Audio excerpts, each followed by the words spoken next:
Do you believe in ghosts? Welcome to THIEN True Horror, where fears come not only from invisible ghosts, but also from the darkest corners of the human mind.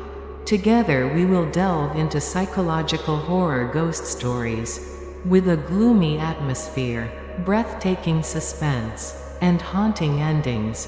Follow my channel to test your courage and explore the limits of fear. True Horror Story 1. The Ghost by the Kennebec River.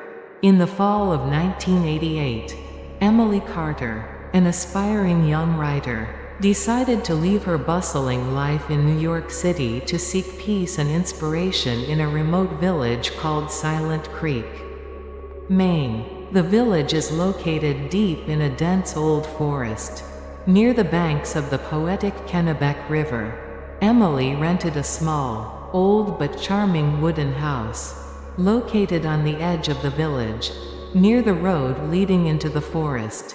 The wooden house looked quite shabby, with peeling paint, gray wooden boards and a moss-covered roof. Surrounding the house was a wild garden, overgrown with weeds, tall old trees blocking the sunlight, creating a dark and quiet space. However, Emily felt a strange attraction to this place. She believed that the quiet and wild beauty of Silent Creek would help her focus on writing and completing the horror novel she was working on. The first days in Silent Creek were quite peaceful. Emily spent most of her time exploring the village, walking in the woods, and sitting on the banks of the Kennebec River to admire the scenery. She enjoyed the quiet beauty of the nature here, but at the same time she felt a strange sense of desolation and coldness. The village seemed completely isolated from the outside world, and the people here also seemed distant and mysterious. When night fell, Silent Creek became eerily quiet. The sound of the wind whistling through the trees, the rustling of dry leaves underfoot, and the gurgling of the Kennebec River created a creepy symphony of sounds. In the old wooden house, Emily felt lonely and uneasy. The creaking of the floor, the wind blowing through the cracks in the door, and the chirping of insects kept her from sleeping soundly. One night, as Emily sat writing at the table by the window, she suddenly heard a strange sound coming from the woods behind the house. It was a plaintive, mournful cry, like the voice of a woman in extreme pain. The cry echoed in the quiet night, making Emily shiver. She quickly closed the window, pulled the curtains, and tried to ignore the terrifying sound. But the cry continued to ring, getting closer and closer, as if it were approaching her cabin. Emily was terrified, covering her head with the blanket, trying to block out the cry. But the ghostly sound seemed to penetrate everything, seeping into the depths of her mind. Finally, Emily could bear it no longer. She jumped up, trembling, got out of bed, and walked to the window. She opened the curtains and looked out into the dark night. Under the pale moonlight, Emily saw a woman's figure standing at the edge of the forest. Right behind her house, the figure wore a long white dress, her hair hanging down, covering her face. The woman stood silently, motionless, but a mournful cry still came from that figure. Emily was horrified to realize that it was the sound she had heard before. Emily's heart was pounding wildly in her chest. She wanted to scream, but her throat was choked. Unable to make any sound, she stood rooted to the spot, staring at the ghostly figure. Suddenly, the figure slowly turned its head, facing Emily. In that brief moment, Emily saw the woman's face clearly. It was a pale, lifeless face, with deep black eyes, empty like two bottomless pits. There was no expression on that face, only endless pain and despair. The woman opened her mouth, and a horrible wail came out. Not a cry anymore, but a horrible sound, like the wind whistling through rotten pipes. Emily screamed in horror, backed away from the window, and collapsed to the floor. She crawled back into bed, pulled the covers over her head, and closed her eyes tightly. She tried to calm herself, telling herself that it was all an illusion, that she was too tired and stressed. But the image of the woman's pale, lifeless face still haunted her mind, unable to be dispelled. That night, Emily could not sleep. She lay awake in bed, listening to every sound in the dark. The howling wind, the rustling of dry leaves, the sound of the river, all became more terrifying and creepy than ever. She felt as if someone was watching her, stalking her in the darkness. The next morning, Emily woke up with dark circles under her eyes and a tired spirit. She decided to find out more about the ghostly woman she had seen last night. She left the house, went to the center of the village, and asked the locals. When Emily told the story of the crying woman in the forest, the villagers of Silent Creek were all shocked and scared. An old woman with white hair and wrinkled skin said to Emily, trembling, "Young lady, have you seen the wheezing ghost? Oh my, it's terrible. You should leave here immediately, before it's too late." Emily asked in surprise, "The crying ghost? Who is that?" The old woman sighed, her voice sad. "That is the ghost of Mary, a young girl who died unjustly more than 100 years ago. Mary was the daughter of a wealthy family in the village. She loved a poor boy, but her family opposed her. On a stormy night, Mary was brutally murdered on the banks of the Kennebec River. It is said that Mary's ghost still wanders in this forest, crying and wailing every night, seeking justice for her death." A middle-aged man standing nearby continued, "That's right, girl. Mary's ghost is very sacred and scary. Many people in the village have seen her ghost. Anyone who sees Mary's ghost will encounter bad things. You should be careful." Hearing the villagers' stories, Emily felt extremely confused and scared. She didn't know whether she should believe in these ghost stories or not. But the image of the woman's pale, lifeless face from last night still haunted her, making her unable to rest assured. However, Emily's curious nature and her desire to explore as a writer urged her to continue to learn about the story of the weeping ghost.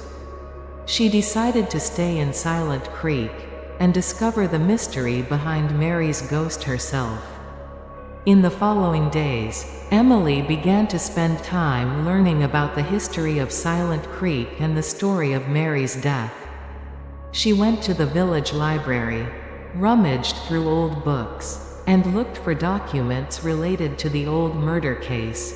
She also talked to the older villagers, listening to them recount legends and anecdotes about the weeping ghost. The more Emily learned, the more strange and scary things she discovered about Silent Creek. This village seemed to have a dark and mysterious history. Many murders and mysterious deaths have occurred here in the past. It is said that Silent Creek is haunted by unholy spirits, and Mary's ghost is just one of them. Emily also learned more details about Mary's death. According to the documents she found, Mary Carter, coincidentally, the ghost girl had the same last name as Emily, was a beautiful and gentle girl.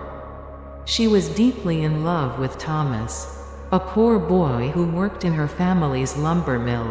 But Mary's father, a rich and powerful man, opposed this love. He wanted Mary to marry another rich man, to strengthen the family's status and property. On that fateful night, Mary and Thomas secretly met on the banks of the Kennebec River to run away together. But they were discovered by Mary's father. In a fit of rage, he killed Thomas on the spot. Mary was so heartbroken and desperate that she jumped into the river and committed suicide. Thomas's body was found the next day. But Mary's body was mysteriously missing. Only her scarf was found floating on the riverbank, covered in blood. From then on, the people of Silent Creek began to see Mary's ghost. It was said that on full moon nights, Mary's ghost often appeared on the banks of the Kennebec River, wailing and searching for her lover. Many people heard her cries coming from the forest, and saw her white figure wandering in the dark. The more Emily listened, the more she felt a chill. She began to believe that the woman she saw last night was Mary's ghost. And the cry she heard was the wailing and mourning of the unfortunate girl. From that night on, strange and terrifying phenomena began to occur in Emily's cabin. She often heard strange noises in the dark, footsteps in the attic, the sound of falling furniture, and mysterious whispers. Sometimes, she felt someone touching her, stroking her hair, or whispering in her ear incomprehensible words. One evening, while Emily was taking a shower in the small bathroom downstairs, she suddenly heard a gentle knock on the door. She called out, "Who is it?" But no one answered. The knocking sounded again, louder and more urgent. Emily felt scared, quickly wrapped a towel around herself, and opened the bathroom door. In front of her was a dark, quiet hallway. There was no one. Emily breathed a sigh of relief, thinking she had misheard. But when she turned around to close the bathroom door, she suddenly saw a figure standing at the end of the hallway. It was the figure of a woman wearing a long white dress, her hair loose, her face pale and lifeless. This time, Mary's ghost not only stood still, but also slowly walked towards Emily. The ghost girl walked lightly and gracefully, but every step she took made Emily feel like her heart stopped beating. The ghost approached Emily, her pale face only a few centimeters away from Emily's. Emily could feel the cold air radiating from the ghost girl, and smell a faint, strong scent of lilies. Mary's ghost opened her mouth, and a creepy voice rang out. Not a cry anymore, but a cold whisper. "Give it back, give it back." "My love," Emily screamed in horror, pushed the ghost away, and ran out of the bathroom. She ran up the stairs, rushed into the bedroom, slammed the door, and locked it. She hid under the bed, shaking like a leaf, and prayed for this nightmare to end soon. The next morning, Emily decided to leave Silent Creek immediately. She couldn't bear these ghostly and terrifying phenomena anymore. She packed her things, returned the house key to the landlord, and drove away from the haunted village. But even though Emily had left Silent Creek, Mary's ghost still wouldn't let her go. Since then, Emily was haunted by the image of the ghostly woman's pale, lifeless face. She often had terrifying dreams about the crying ghost, and always felt like someone was watching her in the dark. A few months later, Emily discovered that she had a strange disease. She often suffered from insomnia, headaches, dizziness, and weakness. Doctors could not find the cause of the disease, and treatments were ineffective. Emily became increasingly weak and haggard. One night, while Emily was lying in her hospital bed, she suddenly heard a familiar, mournful cry coming from outside the window. The cry was getting closer and closer, as if it was approaching her room.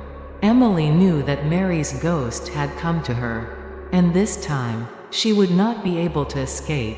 Emily closed her eyes, accepting her fate. She felt a cold hand touch her cheek, stroking her hair, and then, she heard the ghost of Mary whispering in her ear, "Give it back, give it back." My love. The next morning, Emily was found dead in her bedroom. Her face was pale and lifeless, just like Mary's ghost's face. There was a strange smile on her lips, half sorrow, half satisfaction. It is said that Emily has become a part of Silent Creek, a part of the weeping ghost. Her ghost will forever wander in the forest on the banks of the Kennebec River, together with Mary, weeping and mourning, searching for lost love. And those who accidentally wander into Silent Creek may see the white figures of Emily and Mary wandering in the dark night, and hear their eerie cries echoing from the deep forest. The story of Emily Carter and the weeping ghost of Silent Creek is still passed down by local people to this day. Many believe that the woods along the banks of the Kennebec River are still haunted by unholy spirits.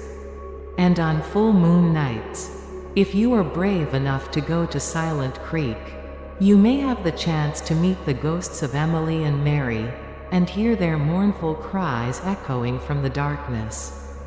True Horror Story 2. The Ghost in Ravenwood Manor. In the autumn of 1995, David and Jessica Blackwood, a young couple seeking a fresh start, decided to leave the noisy and bustling life of Boston and move to the peaceful countryside of Vermont. David, a talented architect who always felt stifled in the city environment, dreamed of living closer to nature and finding creative inspiration in a tranquil space. Jessica, a promising young writer, also longed for a quiet place to focus on her writing and complete her debut novel. After months of searching, they found an ideal property, Ravenwood Manor, an ancient mansion located near Duskwood Village, Vermont. Ravenwood Manor appeared captivating and mysterious in the photos online. The old mansion, with its distinctive Gothic architecture, nestled amidst an old pine forest, was shrouded in an atmosphere of solitude and unspoiled beauty. Despite knowing that the manor had been abandoned for years and needed renovation, David and Jessica decided to buy it. They were drawn to its antique charm, absolute tranquility, and affordable price. They believed that with their care and love, they could transform this place into an ideal home, a perfect retreat to begin their new life. On a chilly late autumn day, David and Jessica drove to Duskwood Village. The road leading into the village wound through vast pine forests, with golden brown leaves covering the ground. The air became cold and damp, the sky gray as if about to rain. As their car entered Duskwood Village, they both felt an eerie silence engulfing this small village. Duskwood Village unfolded before David and Jessica like a sad, desolate painting. Old, gray wooden houses were scattered along the muddy dirt road. The windows of most houses were closed, with no lights or figures visible. The silence was so profound that they could clearly hear the wind whistling through the trees and the dry leaves rustling under the car wheels. When David and Jessica stopped to ask for directions to Ravenwood Manor, the villagers of Duskwood Village appeared utterly surprised and apprehensive. They looked at the young couple with scrutinizing and worried eyes. An old woman with a wrinkled face and a shrill voice warned them, "You're going to Ravenwood Manor? Oh no, don't go there. That manor is haunted.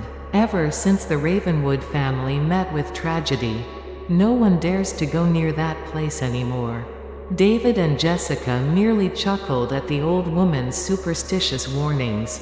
They didn't believe in ghosts and spirits, and assumed these were just fabricated stories of country folk to scare children. Thanking the old woman, they continued driving in the direction she pointed. The road leading up to Ravenwood Manor was narrower and more rugged than the road into the village.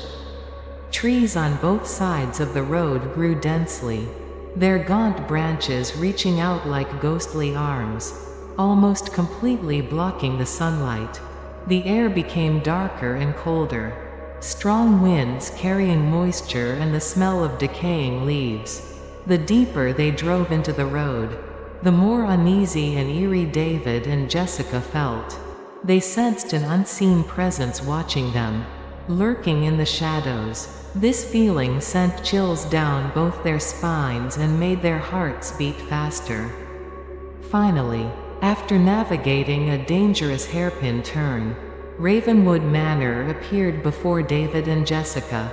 The ancient mansion stood majestically on a high hill, dignified and lonely amidst the vast pine forest. The manor emerged with a gloomy Gothic beauty, its gray stone walls covered in moss, its arched windows as dark as deep sockets, and its pointed roof reaching skyward like sharp spires. Surrounding the manor was a large estate, but it had long been abandoned. Weeds grew taller than a person. Thorny bushes were tangled, and old pine trees stood still like guarding ghosts. The manor's iron gate was rusted and decayed, hanging loosely on its hinges, emitting eerie creaking sounds whenever the wind blew through. David and Jessica stopped their car in front of the manor gate, both looking up at the ancient mansion. A cold and mysterious draft brushed against their faces, making them both shiver. The space around the manor was breathtakingly silent. Only the wind whistling through the pine branches and the distant cawing of crows echoed. Opening the heavy iron gate, David and Jessica drove into the manor courtyard. The large front yard, paved with gray stone, was cracked and covered with fallen leaves. In the center of the yard, a marble fountain lay abandoned, covered in moss and dry. Around the fountain, stone sculptures of angels and demons stood silently, with gloomy and terrifying expressions. After parking, David and Jessica got out of the car and walked towards the manor's main door. The main door was a massive oak door, intricately carved, but also damaged by termites and time. The door remained firmly closed, as if it had been locked for a very long time. David tried pushing the door, and was surprised when it slowly opened, emitting a prolonged, eerie scream, like the weeping of a trapped soul. Stepping inside the manor, David and Jessica felt like they had entered another world. The interior was darker and colder than outside. The smell of mildew, dust, and decaying wood assaulted their nostrils, making them both feel uncomfortable and suffocated. Dim light filtered through the dust-covered windows, illuminating the old, desolate objects in the grand hall. The grand hall of Ravenwood Manor was vast and empty, with dark wood-paneled walls, rusty crystal chandeliers, and threadbare, faded velvet sofas. Hanging on the walls were old portrait paintings, with pale faces and gloomy eyes, as if watching David and Jessica's every move. The marble floor was cracked and chipped, covered with dust and fallen leaves. The limewood staircase leading to the upper floors scraped with every step David and Jessica took. The atmosphere inside the manor was heavy and oppressive, as if an unseen presence was enveloping the place. Jessica felt a cold sensation run down her spine. She shivered, tightened her grip on David's hand, and whispered, "I don't like this place at all. David, it feels so strange and scary." David tried to reassure his wife. "Don't worry, Jess. It's just an old house. We'll fix it up, and everything will be fine." But in his heart, David also felt as uneasy as Jessica. He sensed something ominous lurking within Ravenwood Manor, something dark and mysterious, waiting for them to discover. David and Jessica began to explore Ravenwood Manor. They went from room to room, each room bearing its own desolate and gloomy appearance. The living room with a massive marble fireplace, long cold, The dining room with an intricately carved wooden table and chairs covered in dust.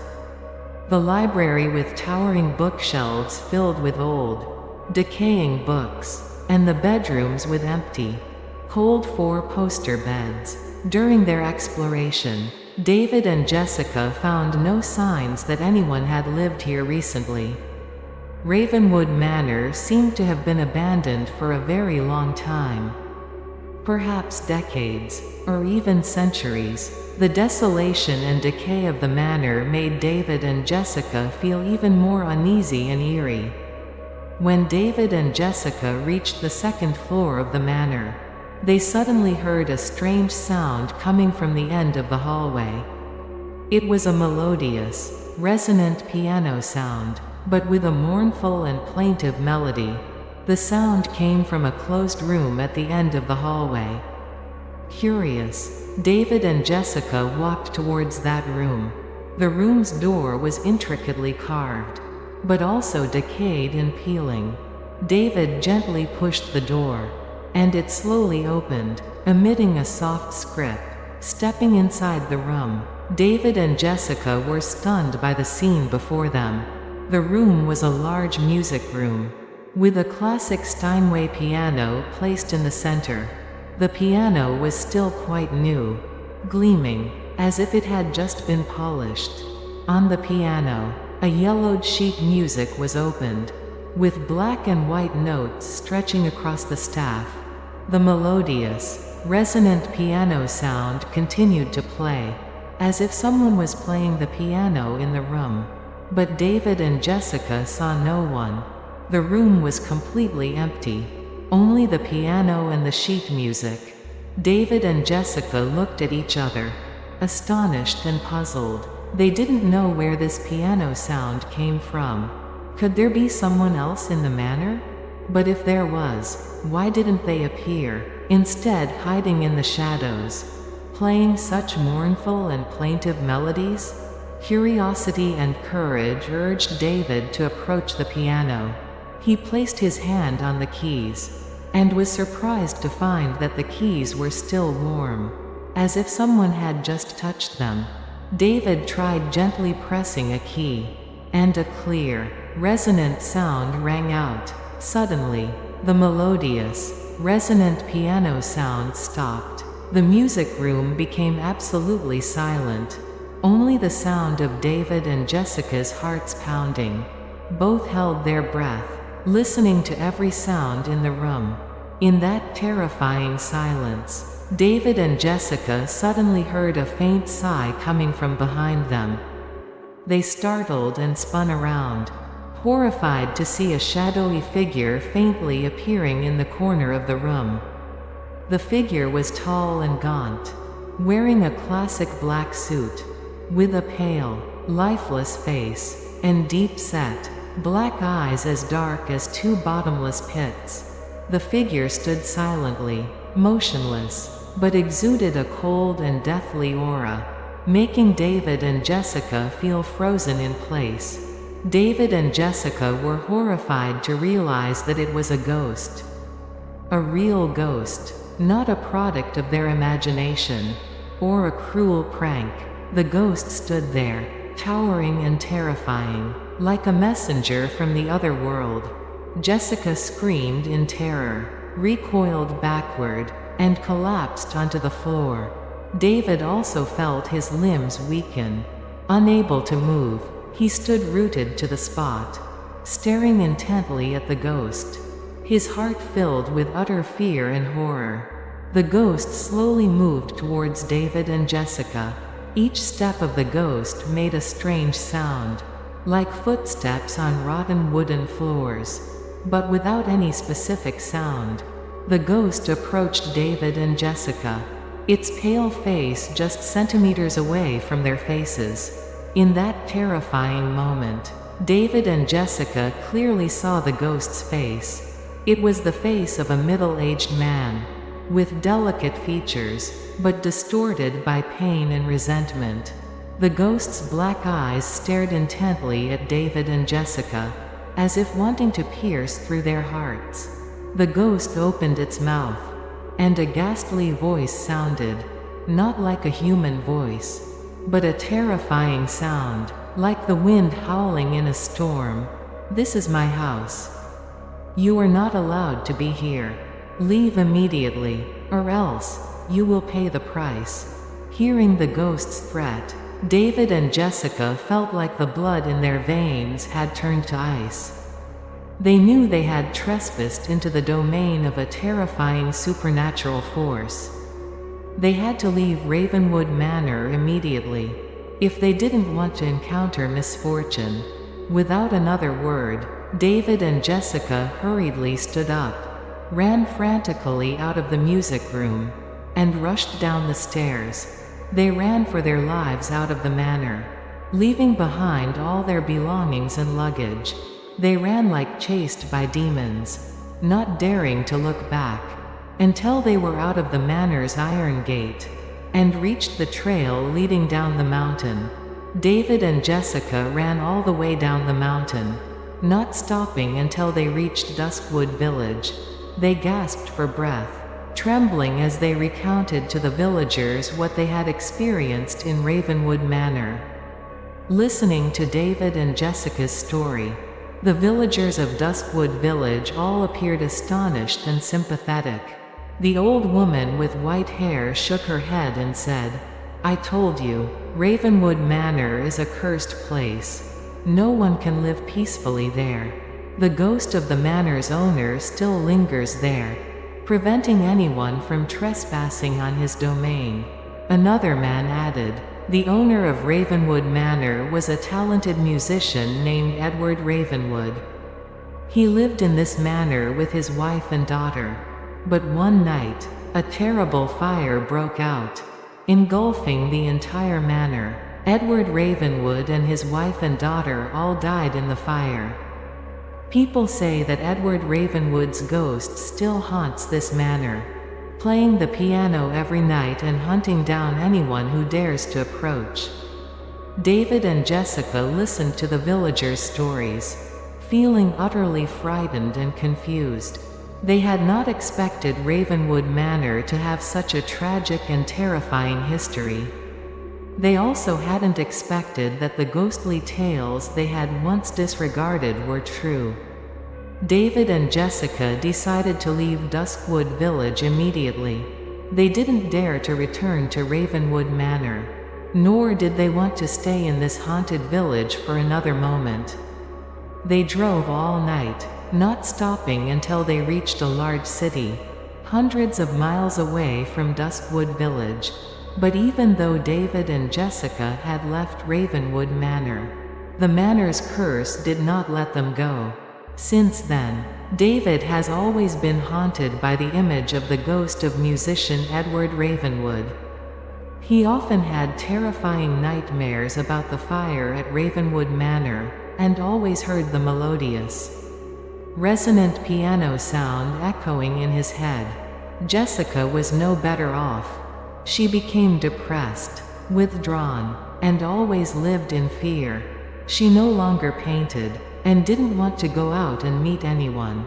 She always felt like someone was watching her, lurking in the shadows. A few months later, David and Jessica decided to divorce.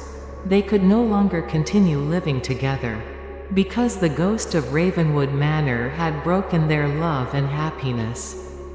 David moved to a small apartment in the city, living alone and quietly. Jessica returned to her parents' house, living reclusively and withdrawn. People say that David and Jessica became victims of the Ravenwood Manor curse. Their encounter with the ghost of musician Edward Ravenwood had changed their lives forever. They would never be able to find peace and happiness as before again. And Ravenwood Manor still stands there, majestic and lonely on the Appalachian hilltop, continuing to sow terror and haunting those who accidentally wander near. The melodious, resonant piano sound still echoes in the darkness, like a ghostly invitation, luring the curious into the ghost's domain, and sharing the tragic fate of David and Jessica. the story of David and Jessica Blackwood, and the ghosts in Ravenwood Manor remains a mystery to this day. No trace of the young couple was ever found after they disappeared in the ancient mansion. Ravenwood Manor still stands there, desolate and gloomy, on the lonely hilltop, and the people of Duskwood Village still pass down chilling stories about the haunted manor and the wronged spirits dwelling within. And on full moon nights, when the wind blows strongly through the pine forest, if you are brave enough to approach Ravenwood Manor, perhaps you will hear the chilling whispers emanating from the dark windows, and feel the cold and terrifying presence of the ghosts in the manor. True Horror Story 3: The Curse of Belle Reve Plantation. In the summer of 1968, 4 close college friends, Emily, Ben, Chloe, and Liam, decided to embark on a road trip to explore the American South before their final year of school. Emily, the energetic and adventurous girl, was always the initiator of bold ideas. Ben, the intelligent and inquisitive young man, was passionate about Southern history and culture.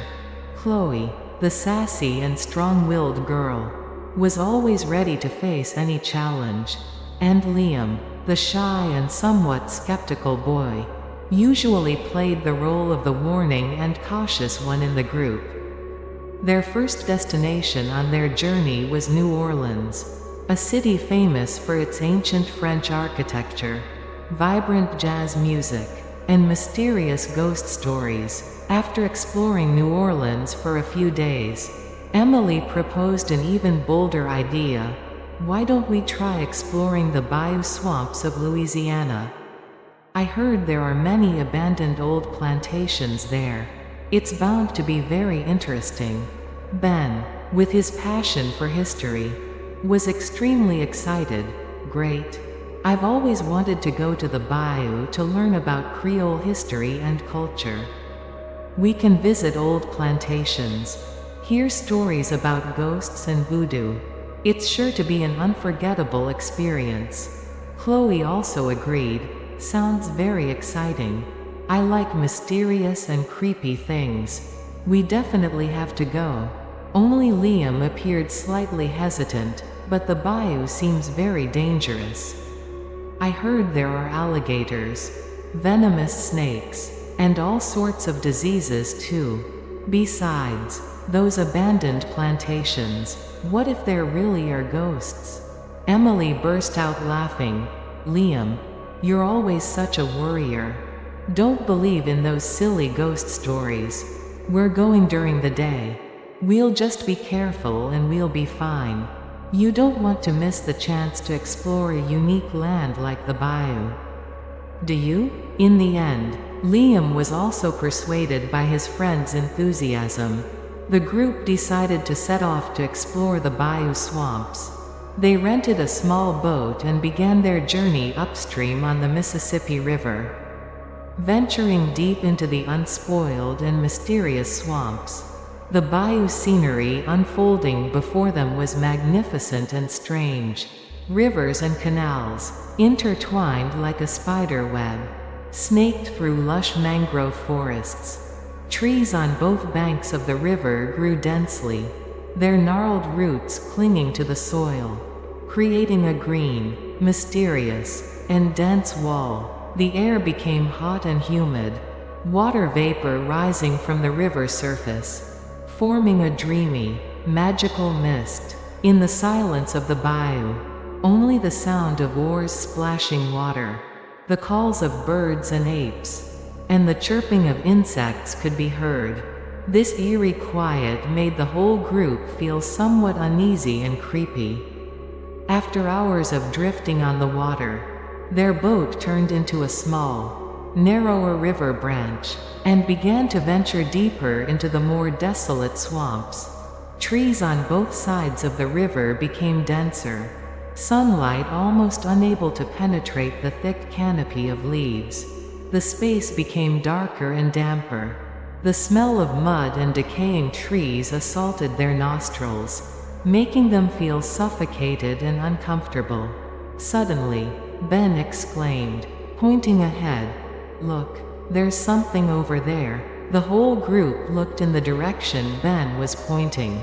Through the dense bushes, they faintly saw the silhouette of an ancient architectural structure, hidden amidst the trees. As their boat approached closer, the architectural structure became clearer before their eyes.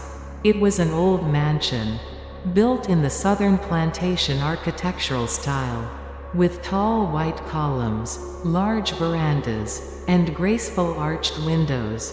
However, this mansion had long been abandoned.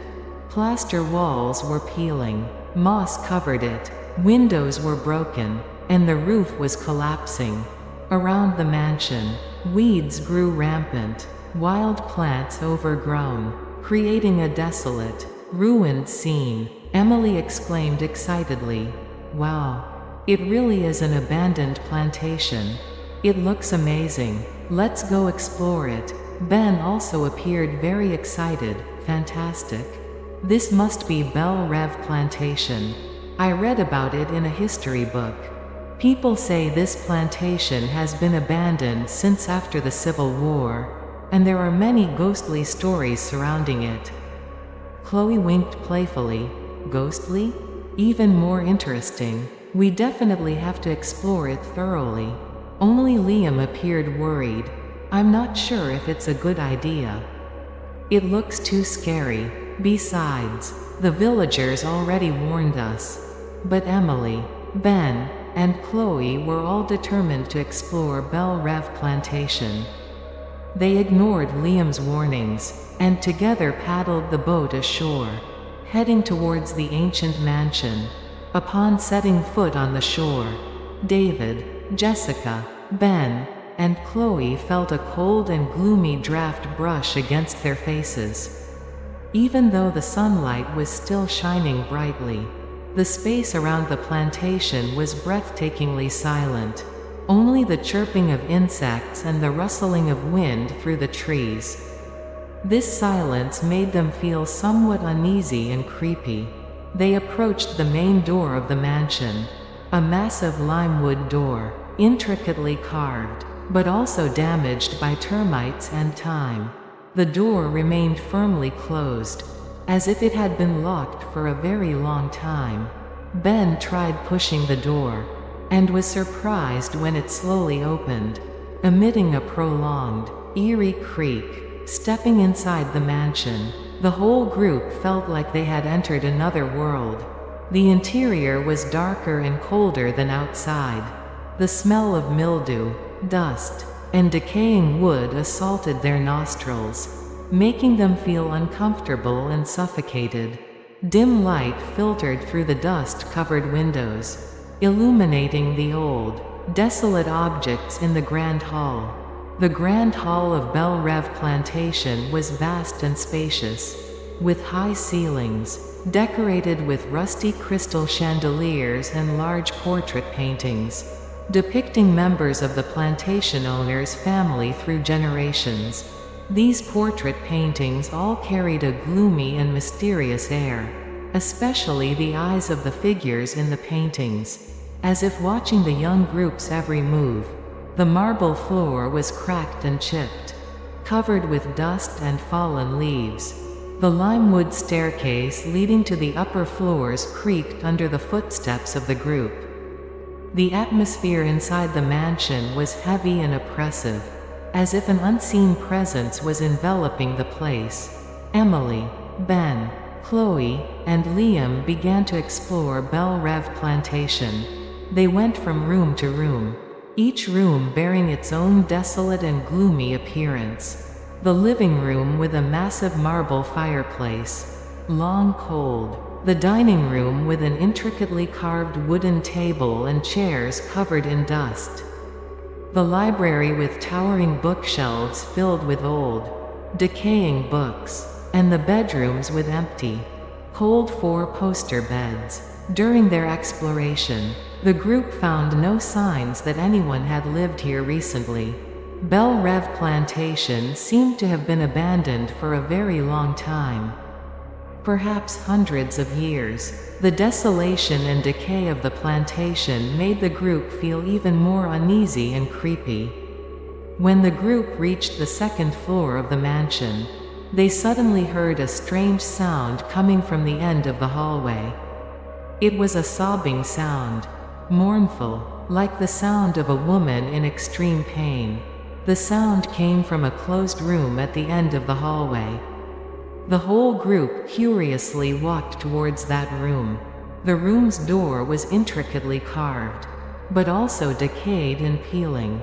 Emily gently pushed the door, and it slowly opened, emitting a soft creak.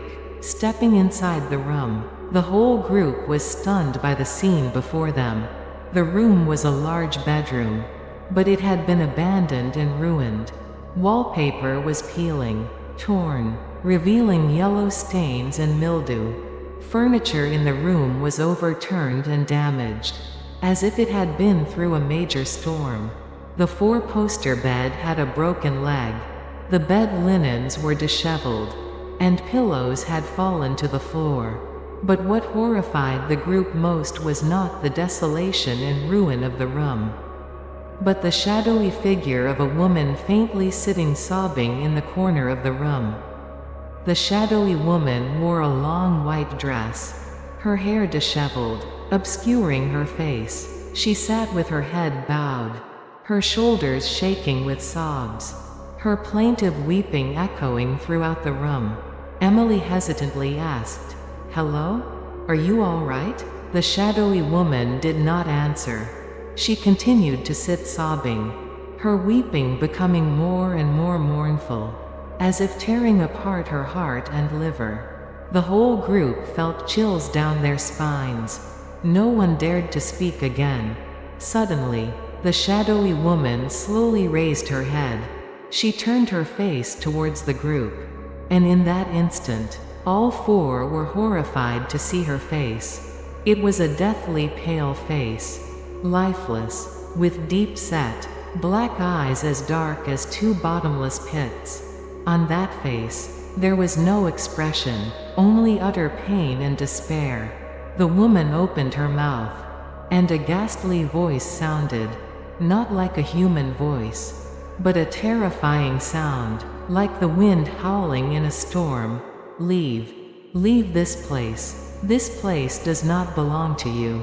Hearing the woman's voice, the whole group was horrified to realize that it was a ghost. A real ghost, not a product of their imagination, or a cruel prank. The ghost sat there, towering and terrifying, like a messenger from the other world. Chloe screamed in terror, recoiled backward, and tripped and fell to the floor.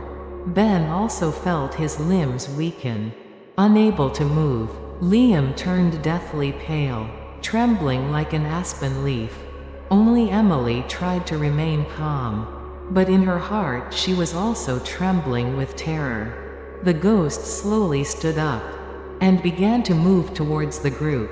Each step of the ghost made a strange sound, like footsteps on rotten wooden floors, but without any specific sound.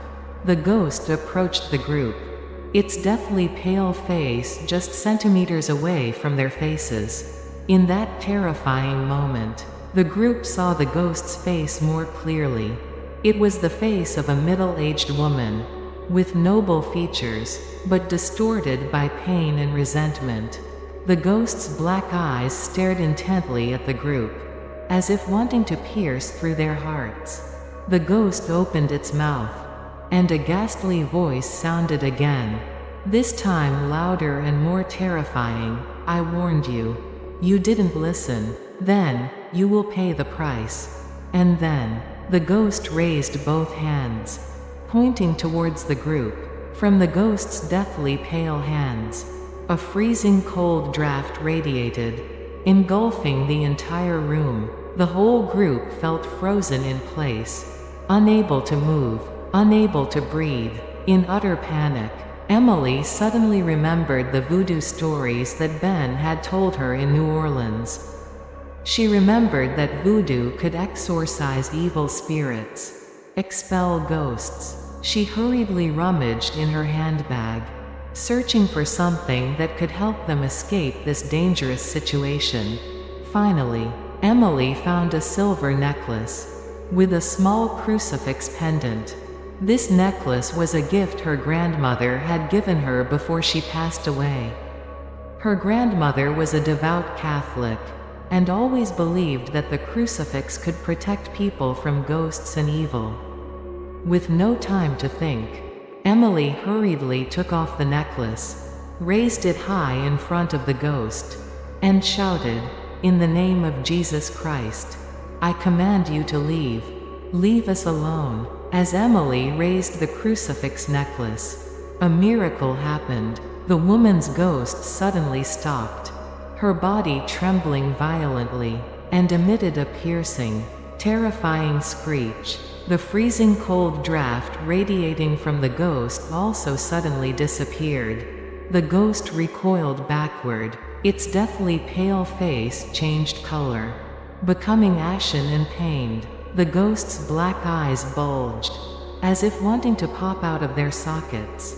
The ghost opened its mouth to scream, but no sound came out, only choked, painful groans. Then, in a brief moment, the ghost vanished into nothingness, disappearing completely from the room.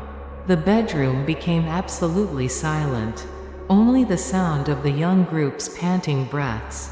Weak sunlight filtered through the window, illuminating the desolate and ruined room. Emily, Ben, Chloe, and Liam still stood rooted to the spot, horrified and stunned by what had just happened. They couldn't believe their eyes, couldn't believe that they had just encountered a real ghost, and had survived thanks to a crucifix necklace. After a long while regaining their senses, the whole group hurriedly ran out of the haunted room, rushed down the stairs, and fled frantically from Belle Reve Plantation.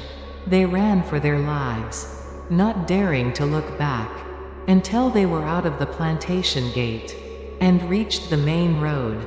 The young group hailed a taxi and asked the driver to take them straight back to New Orleans. They didn't want to stay in the bayou swamps for another moment. They were too frightened and haunted by what they had experienced at Belle Reve Plantation.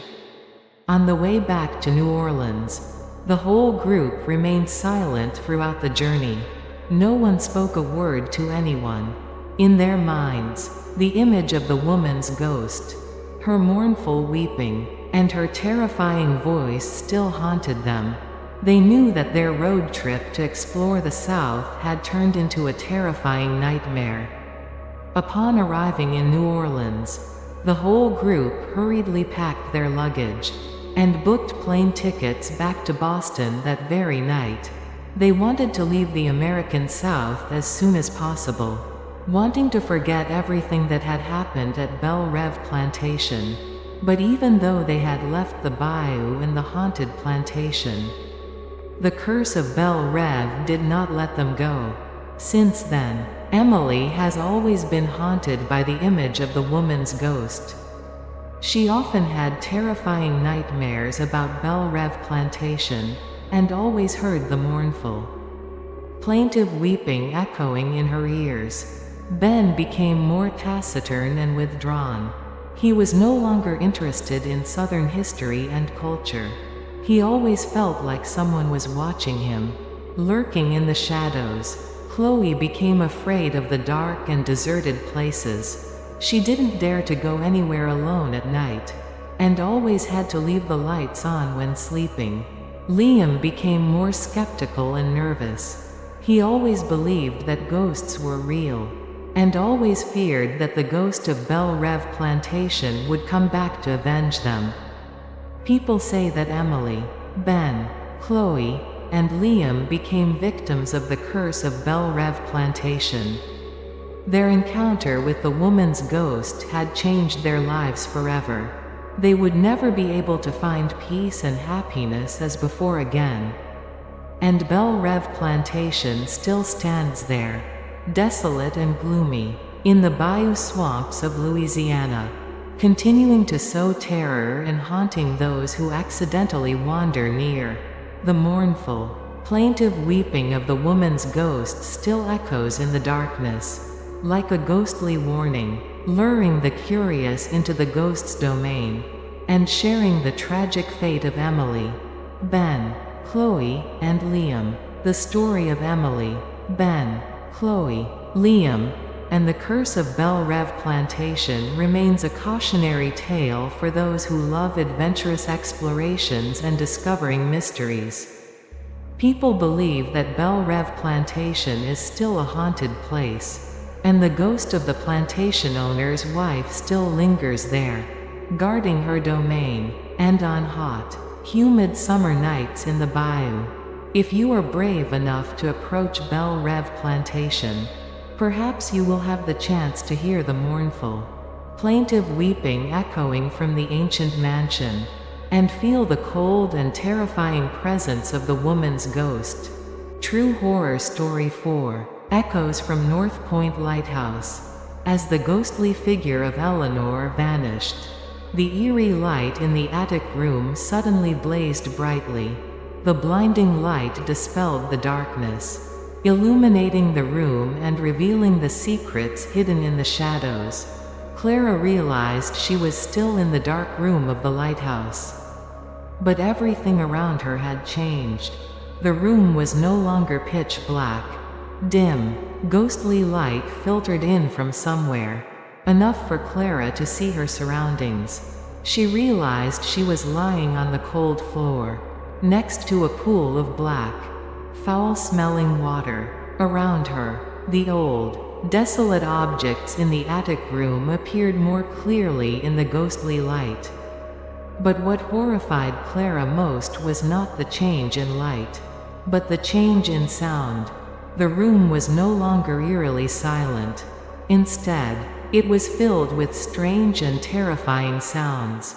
The wind howled fiercely outside the lighthouse. The waves crashed against the island's base. The creaking of decaying wood and cracking stone, and soft whispers, echoing from every corner of the room.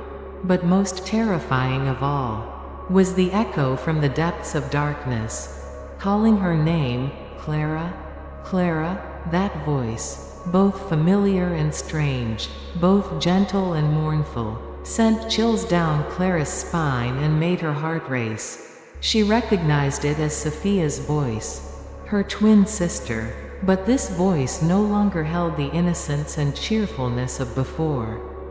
It had become gloomy and sorrowful, like an echo from hell. Clara tried to sit up, but her body was weak and trembling. Unable to move, she felt trapped in this dark room, with no way out. She knew she had fallen into the trap of the lighthouse ghost, and could not escape the curse of North Point.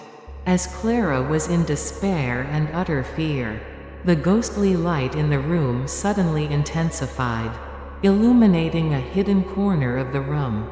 Clara squinted, looking in the direction of the light, and was horrified to see an image appear in the darkness. It was a large, oval mirror, hanging on the wall, its frame intricately carved, but rusty and decaying. The mirror surface was covered in dust and stains, but still faintly reflected the image of the room and of Clara. Clara trembled as she looked into the mirror, and was horrified to realize that the reflection in the mirror was not just of herself. Beside Clara's deathly pale and terrified image, there was another image, a faint and ghostly figure, standing right behind her. The figure was a shadowy woman, wearing a long white dress, her hair disheveled, obscuring her face. The shadowy woman stood still, motionless, but radiated a cold and ominous aura, making Clara's hair stand on end. Clara was horrified to realize that it was the ghost of North Point Lighthouse, the ghost she and Sophia had awakened, and who had taken her beloved sister. The ghost was standing right behind her, lurking in the shadows, and waiting for the opportunity to devour her soul. Clara wanted to scream, wanted to run away, but she couldn't move. Her body was paralyzed, her voice choked in her throat. She could only stare wide-eyed at the ghost in the mirror. Feeling utter fear invade her entire mind and body. As Clara was in despair and helplessness, the ghost in the mirror suddenly stirred. It slowly raised its deathly pale hand and reached towards Clara. The hand passed through the mirror surface, reaching out from the reflected world, and approached Clara. Clara watched in horror as the ghostly hand approached her. She squeezed her eyes shut, waiting for the most terrible thing to happen. But instead of feeling pain or fear, Clara felt a cold, numbing sensation spread throughout her body. She slowly opened her eyes, and was horrified to realize that the ghostly hand had touched her face. But the hand did not harm her. Instead, it gently caressed her face, like a kind mother comforting her frightened child. Clara stared in bewilderment at the ghost in the mirror. She didn't understand what was happening. Why didn't the ghost kill her, but caress her instead? Why did the ghost bring her a feeling of coldness, yet not terrifying? As Clara was confused and bewildered, the ghost in the mirror suddenly opened its mouth, and a voice sounded, not the terrifying and threatening voice from before, but a gentle and sorrowful voice, like the whisper of the sea breeze. "Don't be afraid, I won't hurt you, I just want to help you." The ghost's voice surprised and confused Clara. She trembled as she asked, "Help me? Help me with what?" The ghost in the mirror slowly replied, its voice still gentle and sorrowful. "Help you understand the secret of North Point Lighthouse? Help you liberate me and your sister?" Hearing the ghost's words, Clara felt a glimmer of hope flicker in her heart. She asked urgently, "The secret of North Point Lighthouse? Liberate you and Sophia? What do you mean? Who are you? And what do you want me to do?" The ghost in the mirror fell silent for a moment, then slowly began to tell Clara the story of North Point Lighthouse, of the Blackwood family, and of the ominous curse that had haunted this place for centuries. The ghost identified herself as Eleanor Blackwood, wife of the first lighthouse keeper who built North Point Lighthouse, Captain Nathaniel Blackwood. She recounted that the Blackwood family was once a wealthy and powerful family, dominating this sea region for generations. But the family also carried an ancient curse, a curse descended from a dark and mysterious force, tied to North Point Lighthouse. The curse foretold that anyone of the Blackwood lineage, upon setting foot on this island, would be cursed. They would lose their dearest loved ones, would endure utter loneliness and pain, and would ultimately die tragically at North Point Lighthouse. Eleanor recounted that she and Captain Nathaniel Blackwood had once been very happy when they first moved to live at the lighthouse. They loved each other deeply, and had a beautiful daughter named Abigail. But that happiness did not last long. The curse began to take effect, step by step sowing disaster upon the Blackwood family. First, Abigail, their baby daughter, contracted a strange illness and passed away when she was very young. Eleanor and Nathaniel were heartbroken, but still tried to overcome the pain of losing their child. They believed that their love could conquer all difficulties and challenges. But cruel fate still did not let them go. A few years later, Captain Nathaniel Blackwood encountered a terrible accident at sea. His ship sank in a great storm, and he and the entire crew went missing. Eleanor once again had to endure the pain of losing her dearest loved one. After her husband's death, Eleanor completely collapsed. She lived alone in the lighthouse, day and night gnawing on her pain and loneliness. She began to hear ominous whispers in the lighthouse, see ghosts lurking in the darkness, and feel the presence of a dark force enveloping this place. Finally, Eleanor could no longer bear it. She decided to end her own life, throwing herself from the top of the lighthouse into the open sea, to free herself from pain and the curse. But her soul still could not find peace. She was trapped in the lighthouse, becoming a permanent ghost, guarding this place and waiting for an opportunity to liberate herself and the Blackwood family from the curse. Eleanor said that she had seen many other members of the Blackwood family come to North Point Lighthouse over the years, but all of them became victims of the curse. They all had to endure similar tragedies, and ultimately all died tragically at the lighthouse, or were imprisoned forever by the lighthouse's spirit. Sophia, Clara's sister, was also one of those victims. When Sophia set foot on the lighthouse, the curse immediately took effect. The lighthouse ghost lured Sophia into the dark room, and imprisoned her soul in this place. Eleanor said that Clara was the only one who could break the curse of North Point Lighthouse. Clara carried Blackwood blood, but was not bound by the curse. Clara had a brave heart and a steadfast will, strong enough to face the darkness and liberate the imprisoned souls. But to break the curse, Clara had to undergo an extremely dangerous and difficult trial.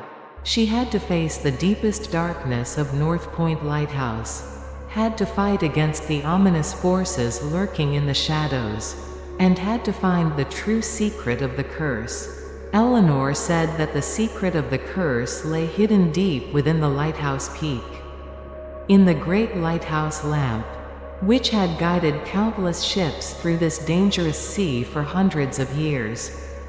Clara had to climb to the top of the lighthouse, had to find the mysterious lamp, and had to perform an ancient ritual to break the curse. But the journey to the top of the lighthouse would be extremely dangerous and full of deadly traps. The ghost of North Point Lighthouse would not easily let Clara achieve her goal.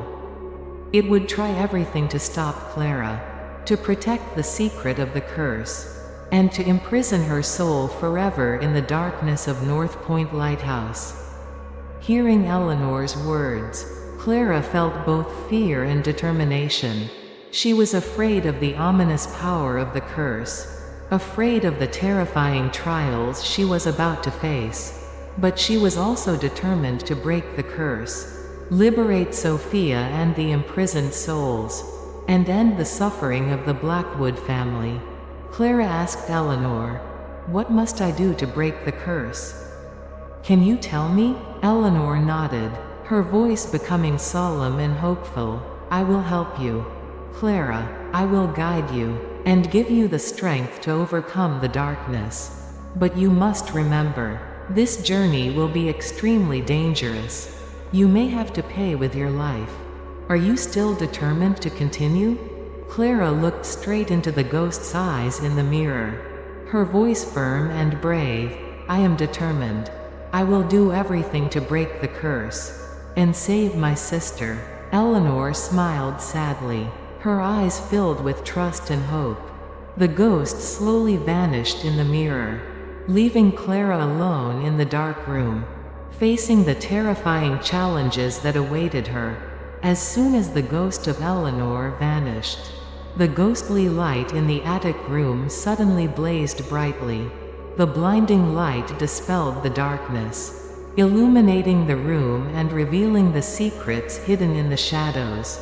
Clara realized she was in a small, cramped, circular room, with rough, damp stone walls. The room was filled with old, desolate objects, covered in dust and cobwebs. In the center of the room, a rusty iron spiral staircase led straight upwards, disappearing into the darkness above. Clara knew that this was the path to the top of the lighthouse. where the secret of the curse lay hidden. With no time to hesitate, Clara resolved to begin her climb to the top of the lighthouse. She stepped to the foot of the staircase, took a deep breath to regain her composure, and placed her first foot on the cold step. The spiral staircase was narrow and steep, each step slippery and shaky, as if about to collapse at any moment. Clara had to cling tightly to the rusty railing to keep her balance. Laboriously climbing step by step, the air became colder and more suffocating. The smell of mildew and rust was overwhelmingly pungent. The higher she climbed, the denser the darkness became. The ghostly light from the attic lamp could not reach the lighthouse peak, leaving Clara enveloped in pitch darkness. She had to grope in the dark, relying on her senses and memory to find her way. In the still darkness, Clara again began to hear strange and terrifying sounds. The wind howling fiercely outside the lighthouse transformed into long, mournful howls, like the weeping of lost souls. The waves crashing against the island's base echoed with the creaking of the iron staircase, creating an ominous symphony. And most terrifying of all were the soft whispers, echoing from all directions, surrounding Clara in the darkness. Those whispers called her name, lured her, threatened her, trying to make her lose direction and give up. Clara, give up, you can never break the curse. Clara, turn back, this place is not for you, you will die here. Clara, join us, become part of North Point Lighthouse, forever? The ominous whispers echoed in Clara's mind, as if wanting to erode her will and courage. Clara felt confused and frightened, at times wanting to give up and turn back. But thinking of Sophia, thinking of her promise to the ghost Eleanor, Clara gritted her teeth, enduring and continuing to climb forward. Suddenly, as Clara was climbing a narrow and dark section of the staircase, she felt her foot trip on something.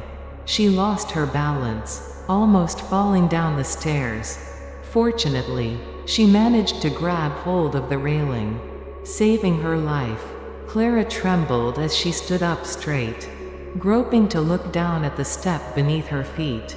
In the dim darkness, she saw a strange object lying across the staircase. She bent down to touch the object, and was horrified to realize that it was a human skeleton. The human skeleton was decayed and crumbling, leaving only pale white bone fragments scattered on the step. Clara shuddered, realizing that these were probably the remains of one of the victims of the North Point Lighthouse curse. Perhaps another member of the Blackwood family, who had tried to break the curse, but had failed and died tragically here. The image of the human skeleton intensified the fear in Clara's heart. She felt like she was walking on a path of death, and might follow in the footsteps of those who came before. But there was no turning back. Clara knew that she had to continue forward, even if the abyss lay ahead. Clara stepped over the human skeleton, continuing to climb the spiral staircase.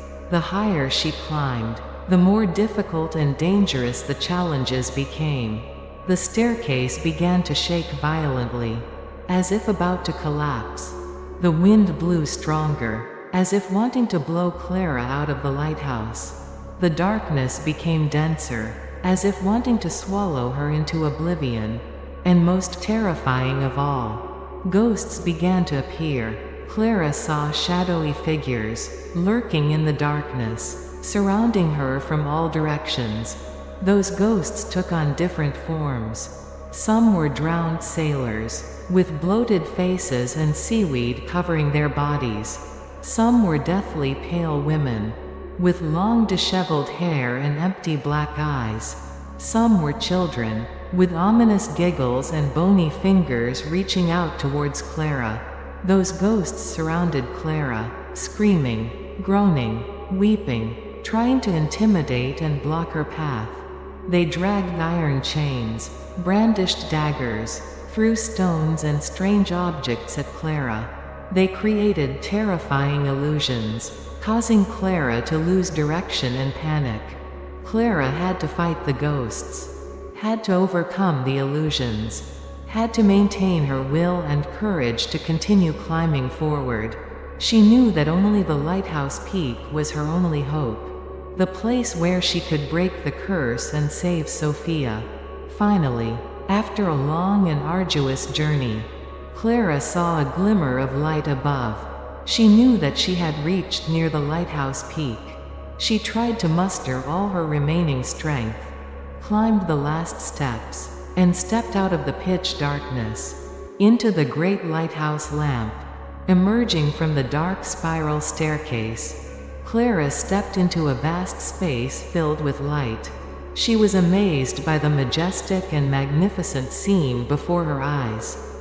She stood at the top of North Point Lighthouse, amidst a starry night sky and a boundless, dark ocean. The sea wind roared, buffeting Clara with icy gusts. The waves crashed against the base of the lighthouse, like the growl of a giant beast. The pale moonlight shone down on the sea, creating a silver-lit path, stretching to the horizon. The great lighthouse lamp, the heart of the peak, stood towering before Clara. It was a colossal lamp, made of shiny brass, with thick lenses surrounding it. The light from the lamp shone brilliantly and powerfully, sweeping across the sea, tearing through the dark night. But what caught Clara's attention most was not the majestic beauty of the surrounding scenery, but the ominous presence within the lighthouse lamp. She sensed a dark and powerful energy hidden inside the lamp, like a sleeping monster, waiting for its time to awaken. Clara approached the lighthouse lamp. Observing it carefully, she noticed that on the lamp's body, strange and ancient drawings were engraved, symbols she had never seen before. These drawings seemed to tell a mysterious story, an ominous legend about North Point Lighthouse and the Blackwood family. When Clara touched the lighthouse lamp, she felt a cold electric current run down her spine. She shuddered, sensing the presence of the ghost Eleanor beside her. Eleanor's voice sounded gentle and sorrowful. "Here it is, Clara, the lighthouse lamp, the heart of the curse. The secret of North Point Lighthouse lies within it." Clara asked, "What must I do now, Eleanor? What is the liberation ritual?" Eleanor replied, "You must open the lighthouse lamp. Inside the lamp, there is a crystal heart. That crystal heart is the source of the curse. You must destroy that crystal heart to liberate us all." Clara asked in astonishment, "Destroy the crystal heart? How can I do that?" Eleanor said, "You must use the power of love. True love can break any curse. You must focus your love for Sophia, for me, for all the imprisoned souls, and channel that power into the crystal heart." Clara understood. She had to use love, the purest and most powerful force, to fight against the darkness and break the curse. She closed her eyes, took a deep breath, and focused her entire mind and heart on the love for Sophia, for Eleanor, and for all the suffering souls at North Point Lighthouse. When Clara opened her eyes, she felt a warm and powerful energy surging through her body. She looked at the lighthouse lamp, and saw the lamp seemed to be vibrating, emitting strange creaking sounds. Clara knew that the decisive moment had come. She had to open the lighthouse lamp, and destroy the crystal heart, before the darkness could devour her. Clara approached the lighthouse lamp, using all her strength to push open the heavy brass door. The door creaked loudly, then slowly opened, revealing a dark space inside the lamp. Inside the lighthouse lamp was a small, cramped, pitch-black room, Clara groped her way inside, feeling a freezing cold draft brush against her face. The smell of mildew and oil lamps was even more pungent, mixed with an ominous scent, like burning sulfur. In the absolute darkness, Clara could not see anything, only feel the presence of darkness enveloping her. Suddenly, a terrifying voice echoed in the darkness, the voice of the lighthouse ghost, the guardian of the curse. You must not destroy the crystal heart? You will pay the price? The darkness inside the lighthouse lamp began to move, twisting and distorting, forming bizarre and terrifying shapes. The ghosts from below the staircase also began to rise, surrounding Clara from all sides, attacking her fiercely. Clara had to face the final battle, the battle against the darkness and the curse of North Point Lighthouse. She used the power of love, fighting bravely and resolutely, not retreating before any difficulty or danger. In the decisive moment, when darkness seemed to have swallowed Clara, she focused all her power of love, channeled it into her hand, and punched hard into the lighthouse lamp. A loud explosion echoed, tearing through the silent night. The lighthouse lamp shook violently, its brilliant light suddenly extinguished. The darkness vanished. The ghosts screamed in horror, then also dissolved with the darkness. In the faint pale moonlight, Clara saw the lighthouse lamp had been destroyed. The crystal heart inside shattered into fragments. The curse of North Point Lighthouse was broken. The darkness was dispelled. After the loud explosion and the vanishing of the darkness, North Point Lighthouse fell into absolute silence. No more wind howling, no more waves roaring, no more ominous whispers of ghosts. Only silence prevailed, a silence of peace and liberation. Clara collapsed onto the peak floor, panting heavily. Her body was exhausted and weak, but her soul was filled with a feeling of relief and serenity. She knew that she had succeeded. She had broken the curse of North Point Lighthouse, liberating Sophia and all the souls imprisoned here. In the gentle pale moonlight, Clara saw a familiar figure appear before her. It was Sophia, her twin sister. Sophia was no longer deathly pale and lifeless as before. Her face was bright and radiant, her eyes sparkling with happiness. Sophia smiled gently at Clara, her voice clear and loving. "Sister Clara, I'm back." Clara choked with emotion, embracing Sophia tightly, tears streaming from her eyes. The two sisters hugged each other tightly, sharing the joy and emotion after the terrifying hours. They had overcome the darkness together, conquered the curse together, and returned from the brink of death together. As the two sisters left the lighthouse peak, the ghost Eleanor appeared one last time, standing beside the ruined lighthouse lamp. The ghost smiled kindly at Clara and Sophia, her eyes filled with gratitude and peace.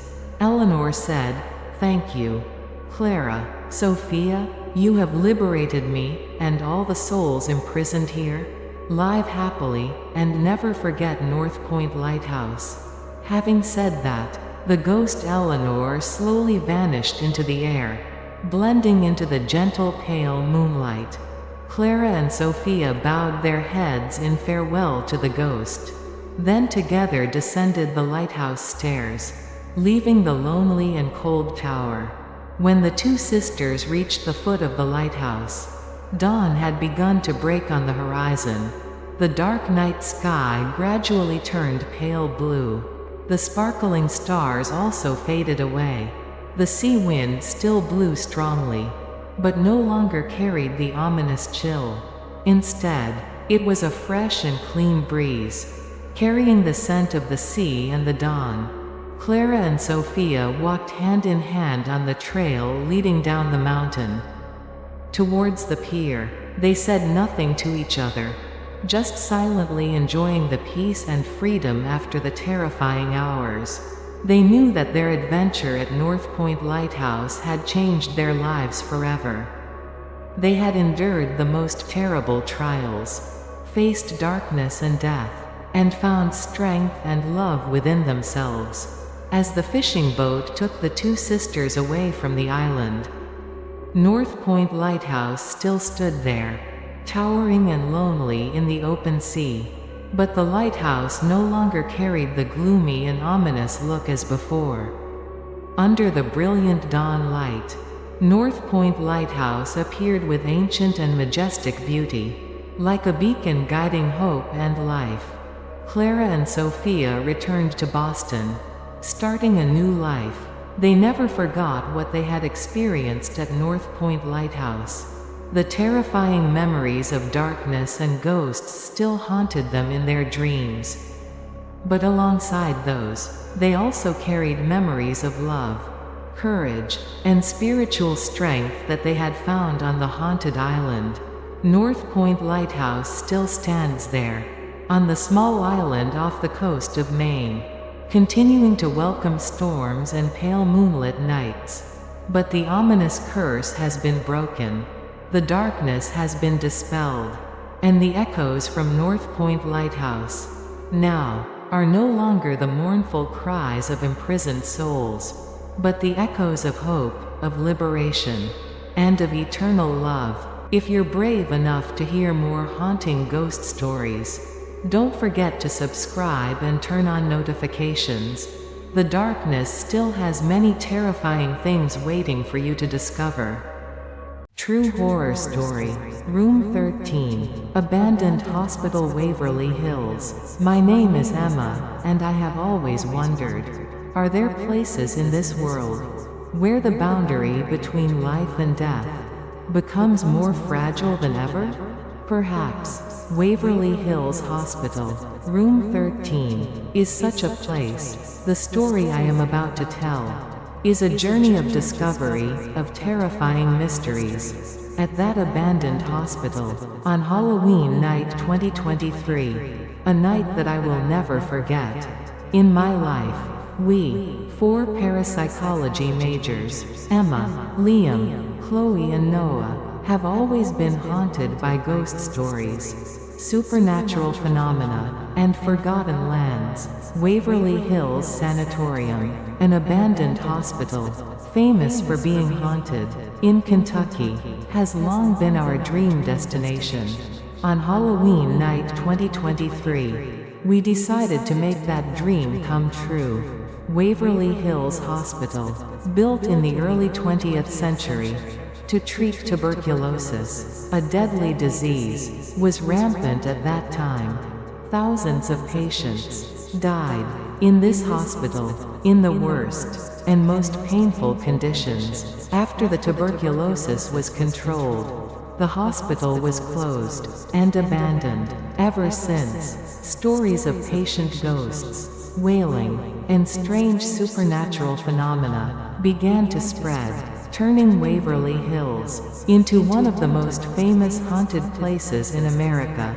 Room number 502 and the Death Tunnel are the most famous haunted places in Waverly Hills. But for us, room number 13 is really especially attractive. No one knows clearly why room number 13 has become so haunted.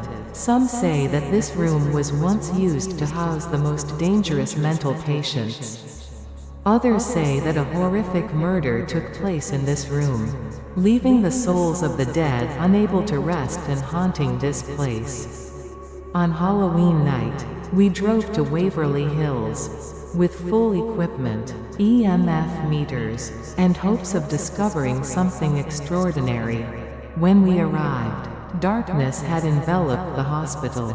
The dim moonlight, through the dark clouds, shone down on the massive, gloomy hospital building, creating a creepy scene. The wind blew hard through the broken windows, creating a creepy, howling sound. We climbed over the rusty iron fence, Entering the hospital grounds, the air became colder and heavier. The feeling that someone was watching us from the darkness made our skin crawl.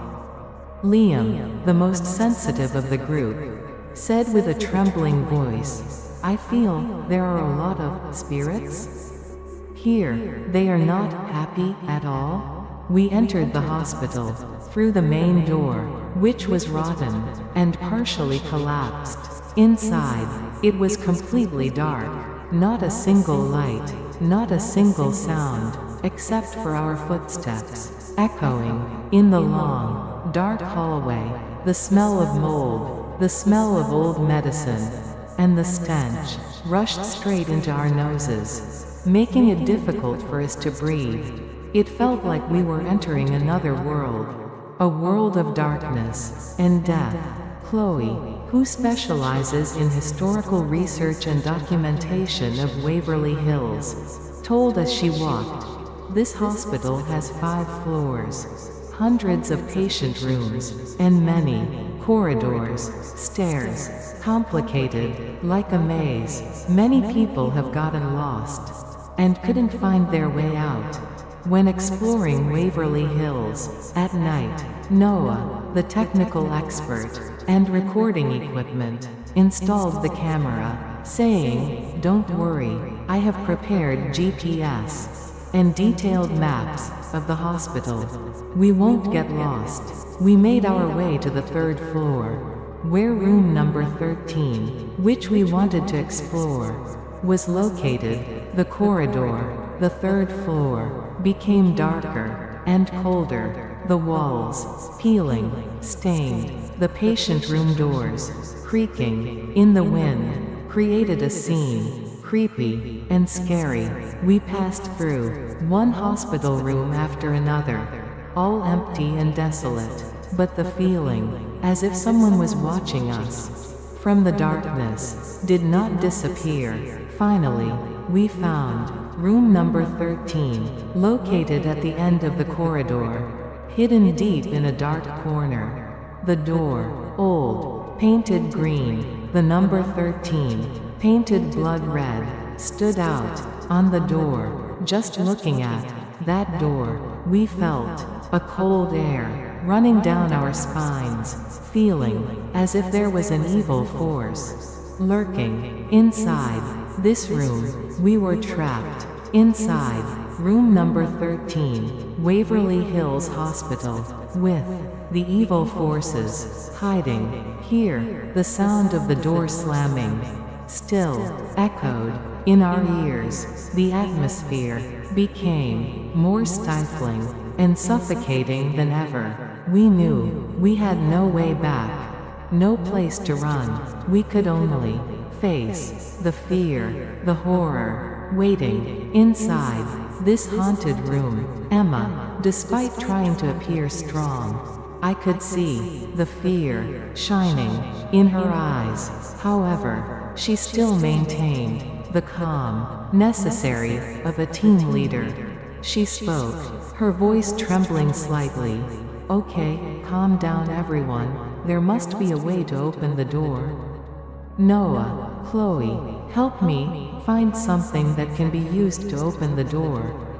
Noah and Chloe quickly regained their senses, began searching around the room. Noah shines his flashlight into the door, checks the lock, the hinges, but finds nothing unusual. The door, it seems, is locked by some invisible force, rather than by a normal locking mechanism. Chloe searches along the walls, hoping to find some hidden switch or secret mechanism that can open the door. Liam, still with his eyes closed, concentrates, sensing the energy, supernatural, inside the room. His face is getting paler and paler, cold sweat soaking his whole face. His voice, weak, whispers, "It's cold, so cold." Dark energy is filling the room. There are so many angry, tormented spirits. They don't want us here. I also feel the cold, the chill, spreading throughout my body, even though it's not cold outside. It feels like there are thousands of invisible eyes staring at us from the darkness. The blood letters on the wall seemed to be moving, twisting, as if they wanted to crawl out of the wall and attack us. Fear suffocating my heart. Suddenly, the old hospital bed in the middle of the room creaked, shook violently, as if someone was tugging on it. We were startled, turned around, looked at the bed, horrified. On the bed, there was no one. It was completely empty, but continued to shake, to creak, each time, stronger, more violently. Noah stammered, what is it? Chloe, pale, backed away, towards the corner of the room, tremblingly saying, the bed is shaking by itself. This can't be. Liam, still with his eyes closed, gritted his teeth and said, the patient's spirit is angry, they want to kick us out of the room. Emma tried to keep her voice calm, but I could hear the trembling in her voice. Okay, everyone, don't panic. It's probably just an energy phenomenon affecting objects. We need to find a way to control it. But even Emma didn't really believe what she said.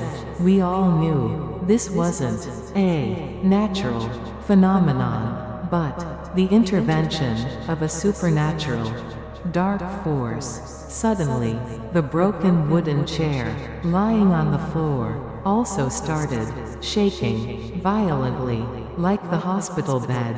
Then, other objects in the room, like buckets of water, rust, syringes, thrown haphazardly on the floor, also began to shake, clang, rattle, creating a chaotic, creepy sound. Room number 13 seemed to shake violently, as if it was about to collapse.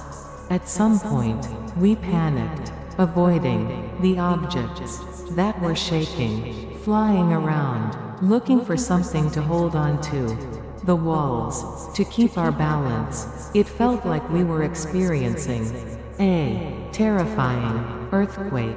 In this haunted room, the blood-red letters on the wall also began to flash red, as if burning a fire of hell. And then we heard laughter, a cold, creepy, cackling laughter, echoing throughout the room, as if coming from every corner, from the darkness, from the very walls that were shaking. That laughter, as if tearing apart our eardrums, made us terrified. Utterly, it was not the laughter of a human. It was the laughter of a devil, of a demon, of a dark force.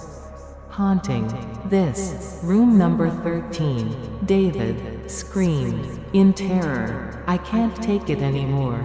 I want to get out of here. Open the door. Please open the door. David rushed to the door, punched and kicked continuously at the wooden door, screaming in despair. But the door remained motionless, unmoved. David, as if going crazy, punched and kicked even harder, until his hands and feet were bleeding, still unable to open the door. Sarah, bursting into tears, sobbing, I knew it, we shouldn't have come here. I told you, it's bad, it's dangerous, we're going to die here. Sarah, collapsing on the floor, covering her face and sobbing, completely broken, mentally. Chloe, though also very scared, still tried, kept calm, beside Sarah, comforting her. Don't say that, Sarah, we won't die, we have to get through this together, we have to find a way out. Chloe, hugging Sarah, comforting her, who was panicking. Emma looked at us with a determined determined gaze. She said. Her voice was firm. No, we will not die. We cannot give up so easily. We came here to explore the mystery. We must complete our goal to the end. We must find the truth behind room number 13 and free ourselves. Emma moved closer. The hospital bed was still shaking violently. She shined the flashlight straight at the bed, observing carefully, and she suddenly realized there was something unusual about this bed.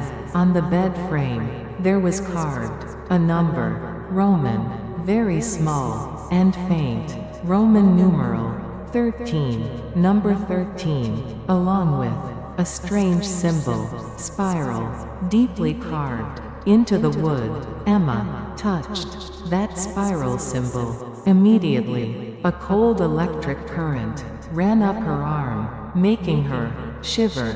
The spiral symbol seemed to be emitting a strange and powerful energy. Emma suddenly remembered the notes about Waverly Hills that Chloe had studied. She remembered the spiral symbol was the symbol of a cult that had operated secretly in this area in the last century. Emma had a hunch this spiral symbol could be the key to deciphering the mystery of room number 13. She said loudly, "Everyone, look, this symbol. I think it is related to the supernatural force that is haunting the room." Emma asked Noah to use the EMF meter to measure the energy emitted from the spiral symbol. The EMF meter immediately went off, red, flashing continuously. The signal extremely strong, exceeding the normal measurement level. Noah, amazed, said, "Unbelievable. The energy from this symbol is too strong, far beyond anything I have ever measured. This must be the source of the haunting." Chloe also exclaimed, excitedly, "That's right, the spiral symbol, the cult. I remember now, it was mentioned in the documents. The cult performs dark rituals in this hospital to summon supernatural forces." Emma, as if awakened, an idea flashed in her mind. She said, her voice full of hope, "Then maybe we have to destroy this symbol to stop the supernatural forces, to free the imprisoned souls and escape from this room." We looked at each other, our eyes full of hope and determination. Destroying the spiral symbol, perhaps, was the only chance for us to survive and escape. Room number 13, Waverly Hills Hospital. Destroying the spiral symbol, perhaps, is our only chance to survive and escape. Room number 13, Waverly Hills Hospital. But how to destroy a symbol of supernatural origin? We don't have any special weapons at hand, only flashlights, cameras, and conventional, scientific recording devices. Are they powerful enough to fight the evil forces haunting this room? Emma, thinking quickly, searches for a solution. She recalls the stories about exorcism rituals that Chloe once told. In many cultures and religions, fire and light are considered symbols of purity and power, which can pursue darkness and evil. Perhaps fire and light are our most effective weapons. At this time, Emma tells everyone her idea. We will use fire and light to destroy the spiral symbol. Noah, do you have a lighter or matches on you? Chloe, Sarah, look for anything in this room that can be burned.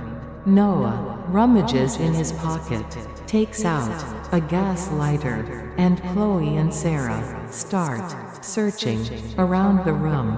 In the dark, pitch black, while Chloe and Sarah search. Emma and Noah focus on the hospital bed, where the spiral symbol is. Emma shines the flashlight on the symbol, observing more closely. The symbol, deeply carved into the wood, is sharp and strange. The cold feeling and negative energy emanating from the symbol gets stronger and stronger. The EMF meter still beeps continuously. The red light blinks non-stop. Noah tries using the lighter to hold the flame on the spiral symbol. The fire, small, weak, flickering before the symbol, as if being blocked by an invisible force. The fire cannot catch. The wood cannot burn the spiral symbol. Noah tries many times, still unsuccessful.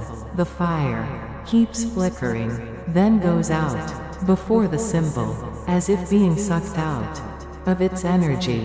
Liam, still closing his eyes, feels the supernatural energy around. Suddenly, screams, terrified, "No, don't use fire. It doesn't like fire. Fire will make it angry. It will be stronger. It will kill us."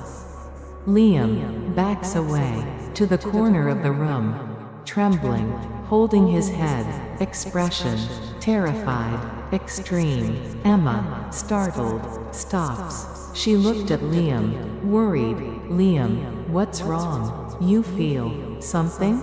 Liam tremblingly replied, "I see a much bigger fire, our fire, the fire from the darkness. From hell, it's coming, it's going to burn everything." As soon as he finished speaking, room number 13 suddenly became pitch black, completely without electricity. Our flashlights became the only source of light in the pitch black darkness. The oil lamp hanging in the middle of the room also went out. Suddenly, the darkness seemed to thicken, covering everything, making us unable to see anything, except for the faint streaks of light from the flashlight. And, in the darkness, we heard the sound of fire. The sound of fire raging fiercely, each time getting bigger, closer, as if it was spreading throughout the room. But we couldn't see the fire anywhere. There was only darkness and the sound of fire. Terrifying, surrounding. It felt like we were surrounded by an invisible fire from hell. Chloe, screaming, scared. "Fire? Where is the fire? I don't see the fire." Sarah, also screaming, panicked. "It's too hot, so hot. I feel burning." David, backing away towards the wall, trembling, said, "This is beyond our capabilities, we can't fight it." Emma, still trying to stay calm, reassuring everyone, "No, don't be afraid. This is just an illusion, created by supernatural forces. The fire isn't real, we can't be burned." But even Emma felt the heat burning, spreading on her skin, as if real fire was burning her. This illusion was too scary, while we, panicking, struggled with the illusion of fire. Then, from the darkness, another sound rang out. The sound was not the sound of fire, but the sound of footsteps. Footsteps, slow, heavy, approaching towards us from the darkest corner of the room. Cop, cop, cop. Footsteps, each time clearer, closer, as if someone was approaching from the darkness to attack us. Emma's flashlight shined towards the dark corner of the room, and, in the flashlight's weak light, we saw a figure, tall, pitch black, vaguely emerging from the darkness. That figure had no shape, clearly just a black, giant mass, moving towards us at a speed, slow but threatening. Liam screamed, terrified. It is coming, it's supernatural, it wants to kill us. Sarah fainted, went in Chloe's arms. David, trembling, backed away towards the wall, not daring to move. Noah stammered, "We are dead, there's no escape." Emma, gritting her teeth, mustered up her courage and stepped forward, facing the giant black figure. She shined her flashlight straight into the black figure and shouted, "Who are you? What do you want? Let us go, we don't want to harm anyone."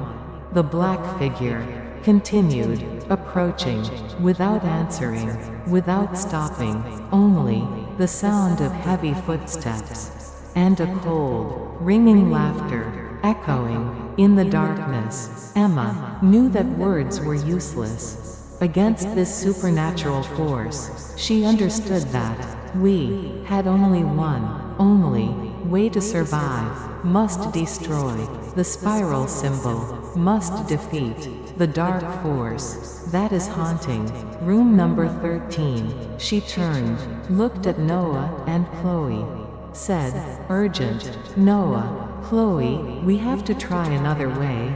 We can't use fire, then we will use light, the strongest light, that can dispel the darkness and destroy the symbol." Noah, as if understanding Emma's intention, he hurriedly opened his backpack, took out a flashlight, high power, the kind specialized for ghost hunters. The flashlight can emit a white light, extremely strong, that can blind anyone looking directly at it. Noah turned on the flashlight, aimed straight at the spiral symbol on the hospital bed.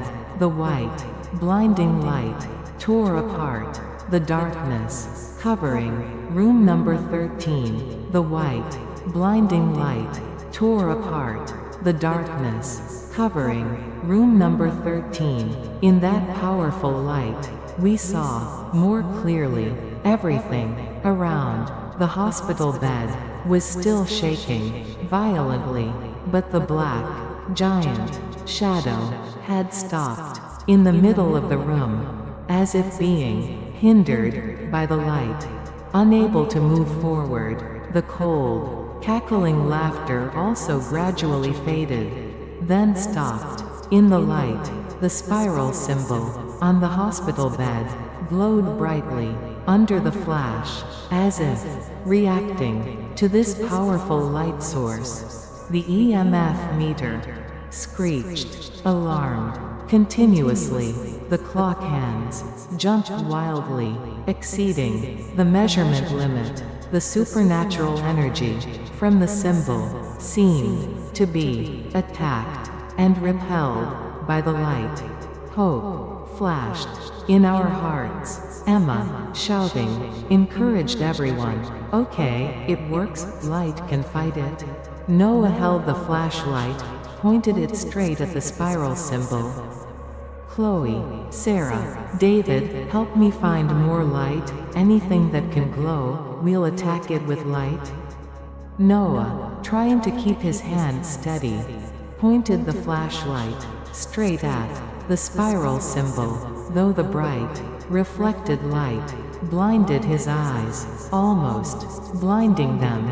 Chloe and Sarah quickly came to their senses and began searching around the room for objects that could glow. David, though still trembling, scared, tried to stand up to help. We, as if empowered by the light and hope, together fought against the dark force. Chloe found an old flashlight lying around on the floor, but it was broken and didn't work. Sarah found a bunch of candles and a box of matches in an old wooden cabinet in the corner of the room. Candles and matches can create a weak light, but can still be useful. In this situation, David found nothing, but he remembered he had a small LED keychain in his pocket.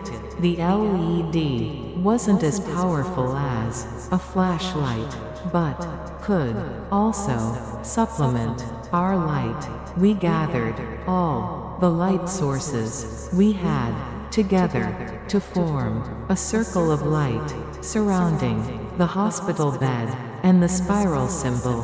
The light from the flashlight, the candle, and the LED blended together to create a halo covering a corner of the room. The black giant retreated towards the dark corner, as if driven away by the light. The whispers, the groans, also grew fainter, then fell silent. Room number 13 seemed to be gradually being subdued by the light. Emma, noticing the supernatural force weakening under the light, decided to attack head-on the spiral symbol. She picked up the broken wooden chair, which David had just picked up, raised it high above her head, shouted loudly once, then swung the chair down. The spiral symbol crack. A loud noise rang out. The wooden chair hit hard against the bed where the spiral symbol was. The wood of the bed shattered. The spiral symbol was destroyed completely. As soon as the spiral symbol was destroyed, a beam of white, blinding light exploded from the hospital bed, spreading throughout the room. The light was so strong that we had to close our eyes. Unable to look straight, it felt like we were standing in the middle of a gigantic, supernatural explosion of energy. The EMF meter exploded into pieces. Due to overload, all the light sources we were holding also went out simultaneously, as if their energy had been sucked out. As the white light dissipated, we slowly opened our eyes and saw a completely different scene than before. Room number 13 was no longer dark, cold, and gloomy. Instead, daylight flooded the room through the broken window. The air became warmer and fresher. The stench also disappeared, replaced by the usual smell of old wood and dust. The hospital bed was no longer shaking. The wooden chair with broken legs lay motionless on the floor. The blood-stained writings on the wall also disappeared completely, returning the whitewashed wall to its normal, clean state. The giant, black shadow had disappeared, without a trace. The cold, cackling laughter, the whispers, the groans, had also ceased to echo. In the room number 13 returned to its quiet, peaceful state, as if it had never been haunted. We knew the supernatural, dark force had been defeated, had been dispelled by our light and power. We had won. We had survived. Liam slowly opened his eyes, his expression no longer pale, horrified, as before. Instead, it was one of serenity, relief. He said, his voice weak, but full of emotion. "It's over, it's all over, the souls are freed, they thank us." Sarah, also awake, in Chloe's arms, her face still frightened, but less tense. David, breathing a sigh of relief, stood up, looking around the room with a face surprised, not believing his eyes. Emma, smiling, looked at everyone, her voice full of pride. "We did it. We defeated the supernatural, escaped room number 13, we survived." We hugged each other, joyful, crying, in happiness. We had gone through the most terrifying night of our lives. But we had overcome. Together, we had discovered the mystery of room number 13, Waverly Hills Hospital, and escaped.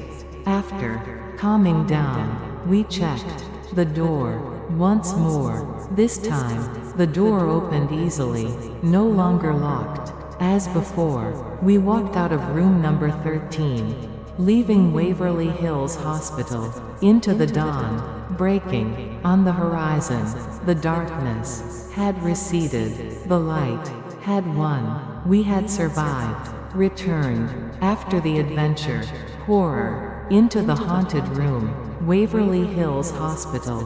But what we experienced in room number 13 would forever haunt us throughout our lives. We would never forget the cold, creepy, dark, misty, cold laughter, and, most of all, the bloody writings on the wall, the terrifying warning from the supernatural, dark force. Get out, you are next. The story of room number 13, Waverly Hills Hospital, ended there, but I always wonder whether the supernatural, dark force has really been defeated, or just temporarily dormant. Are there other rooms number 13 waiting for us somewhere in this world? And do we have enough strength to face even more evil, terrifying forces in the future? That question remains open, without an answer. And perhaps that is the scariest thing of real ghost stories.